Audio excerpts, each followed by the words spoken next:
দীর্ঘ 14 বছর পরে আবার কলকাতায় এলেন আমেরিকার কোনো বিদেশ সচিব।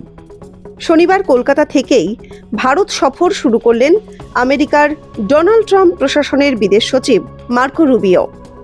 23 মে শনিবার সকালে কলকাতা বিমানবন্দরে অবতরণ করে আমেরিকার বিদেশ সচিব মার্কো রুবিওর বিমান। তারপর সেখান থেকে আমেরিকার বিদেশ সচিব এবং তার স্ত্রী যান কলকাতার মাদার হাউসের প্রতিনিধিদের সঙ্গে সৌজন্য সাক্ষাতের পরে তাঁরা যান চিলড্রেন্স হোম অ্যান্ড ভিক্টোরিয়া মেমোরিয়ালে। তারপর সেখান থেকে সোজা কলকাতা বিমানবন্দরে পৌঁছে যান তারা।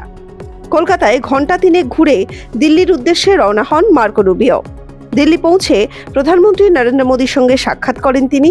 সেই বৈঠকে উপস্থিত ছিলেন ভারতের বিদেশমন্ত্রী এস জয়শঙ্করও। আগামী 26 মে নয়াদিল্লিতে কোয়াডের বৈঠক। ভারত প্রশান্ত মহাসাগরীয় অঞ্চলে চীনের একাধিপত্য খর্ব করার উদ্দেশ্যেই এই অক্ষ তৈরি করেছে ভারত, আমেরিকা, জাপান এবং অস্ট্রেলিয়া। সরকারি সূত্রে খবর, রবিবার জয়শঙ্করের সঙ্গে রুবিওর বৈঠক হতে পারে। প্রশাসনিক সূত্রে জানা গিয়েছে, কোয়াড সংক্রান্ত বিষয় ছাড়াও একাধিক গুরুত্বপূর্ণ বিষয় নিয়ে রুবিওর সঙ্গে মোদি জয়শঙ্করদের আলোচনা হয়েছে। তার মধ্যে অন্যতম হল পশ্চিম এশিয়ার যুদ্ধ পরিস্থিতির জেরে দেশে তৈরি হওয়া জ্বালানি সংকট।